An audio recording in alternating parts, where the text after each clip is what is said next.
नमस्कार दोस्तों। कैसे हैं आप सभी लोग? उम्मीद करते हैं कि आप सभी स्वस्थ होंगे, सकुशल होंगे। जी, मैं अरुणेश यादव, आपका दोस्त, आपका साथी, आपके लिए आज फिर एक नया मुद्दा लेके आया हूं और आज का मुद्दा बड़ा ही हॉट है और बाकी आपको पता है साहब, सब डॉट डॉट है। मोदी जी की माया है, मोदी जी की कृपा है, जो कर दें सो कम है। सीधा मुद्दे की बात करते हैं। आज का मुद्दा है गोदी मीडिया, जिसे हम पेरोल पे, अखिलेश जी कहते हैं ना कि गोदी मीडिया इस समय पेरोल पे है, विज्ञापन पे चल रहा है, तो वो चीजें बिल्कुल चरित्रार्थ हो रही हैं, सत्य साबित हो रही हैं। जी, गोदी मीडिया कल 7वें फेज का चुनाव हुआ, आखिरी फेज का कल चुनाव हुआ, पांचों राज्यों के चुनाव निपट गए, जिसमें उत्तर प्रदेश के का महत्वपूर्ण राज्य था और यहाँ पे उत्तर प्रदेश में 7 फेज में चुनाव हुआ। तो कल शाम को 6 बजे जैसे ही चुनाव निपटे, तो ऐसे लग रहा था जैसे गोदी मीडिया बिल्कुल तैयार बैठा था कि चुनाव निपटे और इधर से वो अपना काउंटर करना शुरू करे, धड़ाधड़ धड़ाधड़। आज तक, जी टीवी, जी न्यूज, जी हिंदुस्तान, रिपब्लिक भारत और दुनिया भर का, किसी ने 250 सीटें दे दी उत्तर प्रदेश में बीजेपी को, किसी ने 300 सीटें दे दी और रिपब्लिक भारत ने तो 325 सीटें दे, पिछली साल पार से भी ज्यादा 340 सीटें दे दी। मेरा तो ये मानना है, कल मैंने थोड़ा सा, हालांकि मैं न्यूज न्यूज चैनल्स नहीं देखता हूं, लेकिन कल थोड़ा सा मनोरंजन करने के लिए मैंने ये चैनल्स देखना शुरू किया और मेरे मन में एक विचार आया कि अगर इस गोदी मीडिया की इन इन लोगों की अगर चलती, तो ये तो चुनाव ही नहीं होने देते साहब। ये तो पहले से ही भारतीय जनता पार्टी को जीता हुआ घोषित कर देते और अगर इनका बस चले तो चुनाव की प्रक्रिया खत्म ही हो जाए और मोदी जी आजीवन प्रधानमंत्री बने रहे और भारतीय जनता पार्टी जब तक बीजेपी का अस्तित्व है तब तक देश में सत्ता करे। क्यों? क्योंकि उन्हें पैसा मिल रहा है। भाई, कुत्ता जो है, हालांकि इस शब्द का इस्तेमाल नहीं करना चाहिए, कुत्ते को जो दाना डालता है, जो खिलाता है, कुत्ता तो वहीं पूंछ हिलाएगा। ये बात अलग है कि में जो मीडिया है वो लोकतंत्र का चौथा स्तंभ माना जाता है। ये बात अलग है कि शासन प्रशासन जो है वो लोकतंत्र का तीसरा स्तंभ माना जाता है। लेकिन इस समय जो दोनों स्तंभ है, शासन प्रशासन का स्तंभ जो कह लो, वो भी निष्पक्ष रूप से काम नहीं कर रहा है, मीडिया भी निष्पक्ष रूप से काम नहीं कर रहा है। थोड़ा सा पीछे जाइए किसान आंदोलन की तरफ। किसान आंदोलन जब शुरू हुआ तो ये कहा गया कि ये एक वर्ग विशेष का आंदोलन है, सिखों का आंदोलन है, जबकि पंजाब और हरियाणा से ये मूवमेंट शुरू हुआ था और पंजाब में सिर्फ सिख कम्युनिटी नहीं है, वहां 36 से 37% दलित भी रहते हैं। लेकिन इन्होंने ना तो दलित, ओबीसी, उनको के ना सिर्फ सिख कम्युनिटी पे टारगेट करना शुरू किया। फिर हरियाणा में आ जाइए, हरियाणा में भी 36 बिरादरी रहती है, लेकिन नहीं साहब, ये सिर्फ सिख कम्युनिटी का आंदोलन है। पश्चिमी उत्तर प्रदेश में भी दुनिया भर की सभी जातियों के लोग हैं, मुस्लिम भी हैं, हिंदू भी हैं, हिंदुओं में भी ठाकुर भी थे, ब्राह्मण भी थे, वनीय भी थे, ओबीसी की तमाम जातियां थी, एससी एसटी की तमाम जातियां थी। मैं किसान आंदोलन में रहा हूं, हर जाति हर वर्ग का आदमी हुआ था। लेकिन नहीं साहब, बाद में जनवरी तक आते आते इन्होंने उस सिख आंदोलन को जाट आंदोलन में बदल दिया। और कल भी मैं मीडिया में देख रहा था, तो मीडिया में जो 2000-3000 रुपए में राजनीतिक विश्लेषक बैठते थे, जो अपने आप को बड़ा, वो बहुत बड़ा लेबाइसिए, न्यूटन और प्रीस्टले की तरह बहुत बड़े साइंटिस्ट मानते हैं, उन साइंटिस्ट की देखा जाए वो कैसे विश्लेषण कर रहे थे, जरा ध्यान से समझिए। किसान आंदोलन जाट आंदोलन बन गया। अब ये मुझे बताइए कि आप कितने दिन किसान आंदोलन में गए? अगर आप किसान आंदोलन में रहे होते, मैं तो वहां 13 महीने रहा हूं, मुझे वहां की हकीकत पता है कि वहां हर जाति का, हर वर्ग का, हर समुदाय का आदमी था।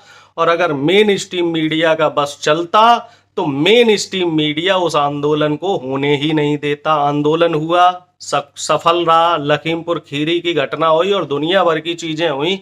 आंदोलन को बदनाम करने का हर संभव प्रयास किया गया, लेकिन नतीजा आपके सामने, सरकार को झुकना पड़ा, माफी मांगनी पड़ी खुद प्रधानमंत्री जी को, तीनों काले कानून वापस लेने पड़े और एमएसपी पे अभी भी पेच फंसा हो। खैर, हमारा वो मुद्दा नहीं है, हमारा मुद्दा है उत्तर प्रदेश का चुनाव। 10 तारीख को रिजल्ट आ रहे हैं। मैं लगभग उत्तर प्रदेश में 32 जिले में मैंने सर्वे किया और मेरा सर्वे ये कह रहा है कि बेरोजगारी का मुद्दा, बढ़ती हुई महंगाई का मुद्दा, भ्रष्टाचार का मुद्दा, महिला सुरक्षा का मुद्दा, किसानों का मुद्दा और जो सबसे बड़ा मुद्दा है आवारा पशुओं का मुद्दा। क्या ये मुद्दे नहीं हैं?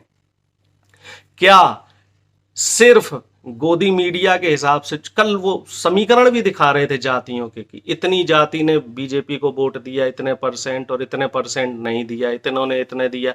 भाई सवर्णों ने भी सारा वोट बीजेपी को दे दिया, ओबीसी ने भी सारा वोट बीजेपी को दे दिया, मुस्लिमों ने भी बीजेपी को दे दिया जी, एससी ने भी दे दिया, एसटी ने भी दे दिया, यादवों ने भी दे दिया, जाटवों ने भी दे दिया, ब्राह्मणों ने भी दे दिया, ठाकुरों ने दे दिया। सबने वोट बीजेपी को दे दिया। क्यों दे दिया? वजह बताने को तैयार नहीं कि 5 साल जो इनका रिपोर्ट कार्ड था कि इन्होंने कितनी नौकरियां लगवाई। मुद्दों पे चुनाव हुआ था, मैंने आपसे पहले कहा इस बार का चुनाव मुद्दे पे था। कितनों को नौकरियां लगवाई, इस पे जवाब देने को कोई तैयार नहीं है। चुनाव किस पे कर रहे थे? ये कैराना पे, मुजफ्फरनगर पे, हिंदू मुस्लिम पे। कभी ये समाजवादी पार्टी को नमाजवादी पार्टी बता रहे, कभी तमंचावादी बता रहे, कभी परिवारवाद बता रहे। तो ये चुनावी मुद्दे नहीं है। कभी प्रियंका जी को आतंकवादी बताने का काम कर रहे हैं। तो ये चुनावी मुद्दे नहीं थे। मेरे हिसाब से जो चुनावी मुद्दे थे वो थे किसानों की एमएसपी का मुद्दा, युवाओं के लिए रोजगार का मुद्दा। 100 में से 62 युवा बेरोजगार हैं और तमाम जगह ये वीडियो आए हैं। जो सोशल मीडिया के जो साथी हैं उन्होंने तमाम जगह से वीडियो वायरल किए, वायरल भी हुए हैं कि युवा इस बार जाति धर्म से उठ के, देखिए देश का युवा देश का भविष्य, और देश के युवा ने इस बार जाति धर्म से उठ के बीजेपी के खिलाफ वोट किया है, पढ़े लिखे आदमी को वोट किया है, ईमानदार प्रत्याशी को वोट किया है।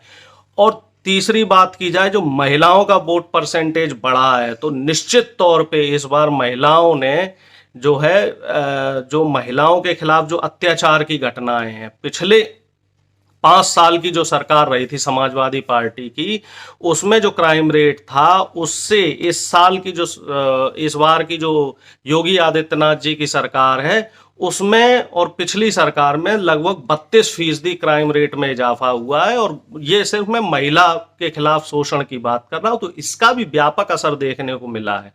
पूरी प्रदेश की जनता ने हाथरस, उन्नाव, बुलंदशहर, सोनभद्र ऐसे तमाम केस हुए हैं, इन सबको देखा है। और डेली उत्तर प्रदेश में 8 से 10 बेटियों के साथ बलात्कार की घटनाएं आती। तो ये तमाम मुद्दे रहे हैं जिसको मेन स्ट्रीम मीडिया नहीं दिखा रहा है। पंजाब की बात करें तो वहाँ आम आदमी को जीता घोषित कर दिया है, जबकि आम आदमी पार्टी के पास कोई भी सीएम कैंडिडेट नहीं है। भगवंत मान जी का तो आप जानते ही हैं कैसे। उत्तराखंड में बात की जाए, 3 मुख्यमंत्री बदलने के बाद भी उत्तराखंड में बीजेपी को बहुमत दे रहे हैं। गोवा में लोकतंत्र की हत्या होने के बाद भी गोवा में बीजेपी की सरकार बनवा रहे हैं।